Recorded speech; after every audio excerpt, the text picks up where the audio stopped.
Hello, everyone. I do not know if this is going to stream live to the Facebook group like I want it to tonight. So this might end up being a recording after the fact. And if so, I'm so sorry. StreamYard has decided to connect to Facebook groups differently. And I thought I had it all set up, but it's not looking like it's coming through like I wanted it to. But I'm really excited to be here tonight to share a new game remix that I created. And it is one that I found when I was at the Career and Technical Ed conference in Portland, Oregon a couple weeks ago. And I'd gone to the biggest bookstore, I want to say for sure in the Pacific Northwest, but it might be one of the biggest in the US because there are multiple stories. It takes up an entire city block. And they have every single book that you can possibly think of, like rows and rows of cookbooks, for example, are in the store. But when I was exiting this bookstore, I saw some games. And on the game shelf was a game that I had never seen before called Blots. And so I thought, you know what? This looks like a game bursting with creativity. And I know that I'm going to be able to find some ways to bring this in to classroom learning. And so today I'm going to share this game with you and share a little bit of a backstory, first of all. And then we're going to dive into some ways that you can bring this into your family and consumer science classroom, but really it can be brought in to any classroom. And so let me go ahead and I'm going to share my screen here so that you can see my slide. So this is what the game looks like. And I'm actually holding it up right here too. It comes in this really cute little tin, which I think is adorable. And inside the tin are a number of these cards. And so the whole idea of this game is that you're trying to guess what your opponents see on each blot card based on the choices provided. So you can see that there's a blot right here, and then there's these choice cards, and then everybody gets these cards that say 1, 2, and 3 on them. And so they are going to put face down in front of them whatever thing that they see in the card. So like if I thought that I saw a two-headed monster, I would put a number 2 card down in front of me. And then whoever the judge or the main person for that round also does that. And so whoever has the guesses closest to the judge or has the same guesses as the judge will win that round. So they might all get a point. So if I was the judge and I picked a two-headed monster, and somebody else picked that too, they would get a point. If other people picked maybe the magic realm or melted ice cream, then they wouldn't get that point for that round. And so as I was reading the directions and I was looking at these block cards and thinking about this game, I thought, oh my gosh, there's so many different ways that you could play this. But first of all, I'm like, let me dive a little bit into the history of the blot because I felt like there was a little bit of a backstory to it. And sure enough, I did some research and I found out this guy, Herman Rorschach, and I probably totally said that name wrong, created the Rorschach test. Rorschach test? I don't know how to pronounce it. And it was a psychological test. And this guy was from Sweden. He was a psychologist. And I guess the test itself has had lots of, controversy over the years. But when I dug a little deeper, I found out that before that test came into being, there was a game called Go-Bob-Links. And this was a game that was around in the Victorian era. So really old. You can see how old this book is that is talking through this game. And the whole idea of this Go-Bob-Links game is that 3 people are selected as judges. And then all other players are going to create their own ink blot. So you could take like a piece of paper and like drop ink onto that paper, fold it in half so that it's symmetrical, right? And each side looks the same. And then when they do that, when they create that ink blot, they have to come up with a rhyme that goes along with that ink blot in the allotted time. So you can see here on the screen, there's one on the butterfly. And everybody submits their ink blots with their rhymes or their poems, and then someone is selected as a reader to read them all off, and then the judges select their top favorites. I'm like, that is really cool. What a fun thing. And definitely you could take a spin on that and bring that into your classroom as well. And so thinking about this remix of Go-Bob-Links, what you could do is you could do that where you could have students create their own ink blots with just paper. So maybe they do it with paint instead of ink, and they fold over that paper so that it makes that symmetrical a blot. And then maybe they each create a poem or a rhyme based on what they see in that ink blot that they've created. You can also do this in Canva, and I'm going to show you at the end how you're going to be able to do that, which is really, really kind of fun and cool too. I was playing around with it a little bit today. So again, this game that I found called Blots at Powell's really was inspired by this ink blot test that was created years ago, and even farther back, this Gobo Links game. So I have come up with some remixes for this that you could bring into your classroom. And I'm going to just kind of explain each one of them to you. So this first one is called Convince Me. And the whole objective of this game is that teams are creating a description that best fits the blot. So what you can do is you can have one person from each team in your class come up, and they are the judging panel.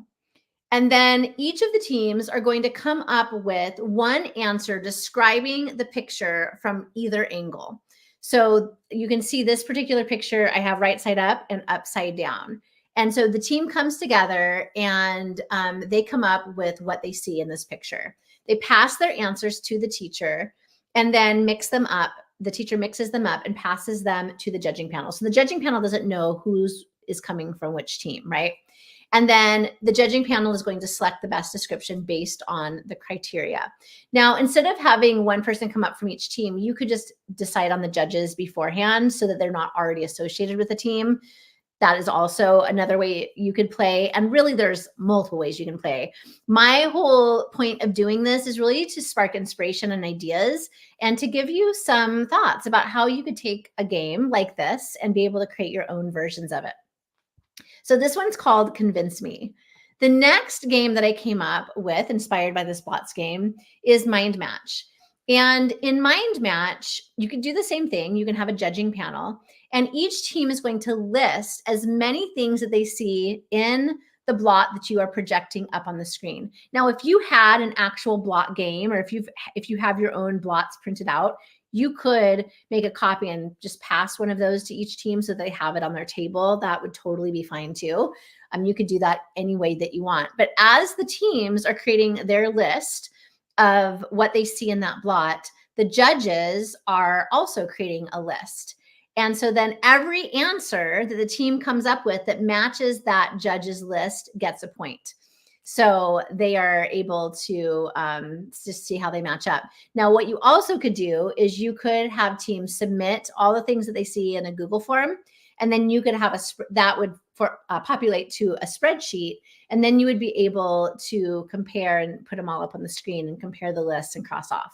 But that's kind of a fun one too, is just to really come up with as many creative ideas as possible within this image. This variation is called Connect the Blots. And for this variation, the teams are going to have two blots to look at. So again, you could project two blots up on the screen, or you might have two blots that you pass out to the teams, and they're all the same. Like each team has the same ones. And then they're having to explain how the two blots are connected. And in each of these variations, the teams are going to pass these answers to the teacher, and the teacher is going to read off the connection so that the judges then will not know whose is coming from which team, but they're going to be able to determine which team came up with that best connection of those two blots. And then the last variation that you can play is called the content connection. And for this game, teams are going to make connections between the blot and class content. So this is really where your classroom content comes into play, because they have to think about either it could be, you could isolate it to a unit of study. It could be just a topic within that curriculum altogether. You can decide, or maybe you pick a topic out of a bowl, and whatever topic comes up, that's how they have to make that connection. And again, teams are going to determine that. They're going to pass it to the teacher. Teacher's going to read it. Judges are going to pick their favorite. You don't have to include a judging panel at all in any of these variations. Maybe it is just something that you do maybe once a week, and you put the blots up and teams are going to try to figure it out. And maybe the teacher just reads them out, and maybe the teacher picks the one that they think has the best connection. Again, just wanting to spark your ideas of ways that you could make this work in your classroom, because there are so many ways that it could work out. So let's move on to thinking about what educational objectives are you going to reach when you are bringing Blots into your classroom? And I love thinking about the C's, right? Thinking about creativity and innovation, critical thinking, communication skills, collaboration. These variations of Blot have all of these components, right? For creativity and innovation, students are really having to think creatively and innovatively, just in applying those abstract concepts to practical FCS topics, but just in general, right? Like, not every variation of that game connects maybe to content, but they're still having to think creatively and be innovative with their responses. It also is going to develop critical thinking as students are analyzing those ink blots and really, again, trying to relate those ambiguous shapes to something concrete. And then each of these variations also are involving a team. So they're having to work together. They're having to communicate. They're having to bring their ideas together to really interpret what these ink blots mean. And then, and that collaboration. So that kind of all is working together. The communication, collaboration, students are talking together, but they're also working together in a unified way to come up with their answers, which I think is really, really powerful. And I love any time that we can bring students into an experience where these C's are intertwined. It's really, really powerful. And when we can get our students to think creatively, to think collaboratively, that is so, so important. We know that our future workforce is looking for people who are able to think creatively, who are able to think critically, who are able to work together. All of these things have come up in the Future of Jobs report in 2023 as core skills that the workforce is looking for now, but also working to reskill and upskill in the coming years. And so these skills are not going away. And so again, another reason to find ways that we can bring this into our classroom. So I want to talk a little bit about how you could actually create your own blots. And so I'm going to get out of my presentation here, and I am going to go to a kind of a blank page. And I'm going to show you that in Canva, if you go up to this Elements tab up here on the top left, you're going to be able to type in ink blot. And I want you to see all of the different ink blots that are coming in. And so you would be able to go in and click on any of these ink blots and maybe merge them together in kind of a creative way. Pick this one here. And then if you wanted, what you could do is you can group all of these together. So I'm just going to take my cursor and I'm going to run them over all three of them and click group. And then I'm going to duplicate by clicking Control D on my computer. So it's going to make two.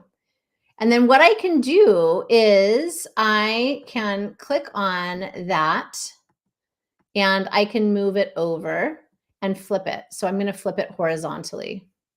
I might have to flip each one of them horizontally. Let's see if this is going to work for me. So then I am going to be able to kind of create this set of ink blots that are like the ones that you saw on those cards. So I've created this kind of symmetrical ink blot image, and I can kind of move it in the center, make sure that each one of those are kind of situated the same way. And now I have an ink blot that I can have students interpret, or maybe a student creates these ink blots and they turn them into the teacher and they use those in the game. And so kind of powerful. What I would recommend if you were going to do this with students is I would give them directions and I would have them go into Inkblot and pick 3 that they're going to link together. Again, duplicate those 3 and then flip them so that they're making kind of this symmetrical image. I could also bring these in a little bit closer and make an ink blot like that. That kind of makes an even more interesting blot by moving all of those together a little bit closer. Also, if you type in just blot, you're going to get also some different ones too. And then another fun thing that you can do, I'm going to go ahead and I'm going to create another page. I'm just going to get rid of this one. I can go into my Magic Media. So I'm going to go into my apps and I'm going to type in Magic Media. And it's this top one on the top left. And I'm going to type create. I'm going to actually make this in a graphic. Create an ink blot. I'm just going to say, we're just going to keep it really simple. And I'm going to, let's see, look at all my styles. I think I'm going to make this as a sketch. And I'm going to generate graphics and see what it comes up with.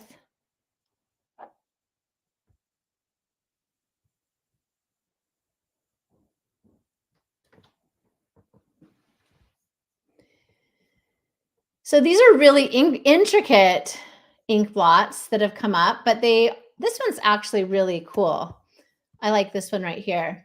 So you could actually have students go in and use Magic Media to create their ink blots too. So lots of possibilities there, either by creating their own ink blots using those different blots and elements, or going into Magic Media and creating them that way as well. So what would be fun is if you had students go in to maybe a blank presentation. And sometimes I'll do this where I will go in and let's see, I'm going to create a presentation. So I'll go in and I will create a slide for every student in the class. So let's just say you have 30 students. We're going to make 20, but let's say you have 30 students. You make 30 or you make 30 pages, right? And then you can go in to Canva and you can go in to anyone with a link can edit mode, copy, give students that link, and then everybody claims a page. So you could do this as a group, as pairs or individually. Everybody claims a page. I might go into my scrolling view here and have every student type their name on the page so we know whose it is. And then they could go in, again, using Magic Media or using the different elements in Canva. I'm just going to create an ink blot.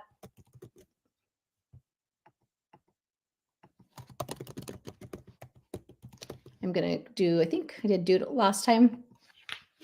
And they would bring in their doodle here. And so then what will happen is you're going to end up with a doodle from either every student in the class or every group. So then you could print those doodles out. And if you were playing this game in class, you could just pass out those doodles to each group. And so these are kind of fun to think about as well. And so I would love for you, as you're thinking about this particular idea and how you could bring it into the class, I would love for you to share those ideas with us. So either in the comments in Facebook, or if you're watching this on YouTube, you could add the comments there. Think about what this could look like in your class. If you do not teach family and consumer science, think about another class and how this could be brought into that content area. I love the original idea of the Gobo, is it Gobo Links, I believe the name. I love the idea of thinking about this in terms of poetry, right? Or maybe songwriting or just writing in general, and having students create some type of a rhyme or a poem for each of the blots. So really, I think this can be across disciplines, across grade levels, so many different ways that you can use this. So I can't wait to hear how you're using it. And I want to, as we come to a close tonight, I want to let you know that we are going to be back next week, but exciting news. Next week, my son Tommy is going to join me, and he is going to be joining me for a read aloud of Dragon Smart, our children's book.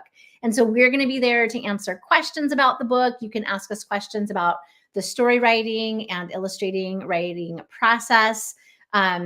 And just about Dragon Smart in general. And I'm so excited for Tommy to join me for that next week. So May 5th, same Sunday night, 5 p.m. Pacific, 7 Central, 8 Eastern, right here. And hopefully I can get my StreamYard figured out by next week so that we are live. And then we also want you to know that we are available to do read alouds at your school. We can do them virtually. We can do them in person. And I also love to come out and support districts and conferences in doing keynotes, workshops, doing educational consulting, and would love to discuss those possibilities with you. So reach out if you're interested. You can see I have a bit.ly there as well as a QR code. And then there's an amazing creativity, collaboration, and curiosity in CT course. I say it's amazing just because I put my heart and soul into it and really wanted to create a course that would be able to support anybody within the career and technical ed realm. So definitely check that out at bit.ly/DBC University. And also would love for you to check out they make Learning Magical podcast as well as the Spark Joy in EDU podcast. And thank you so much for joining. And I can't wait to see you next week with my son Tommy for our Dragon Smart Read Aloud. See you next time. Thanks so much.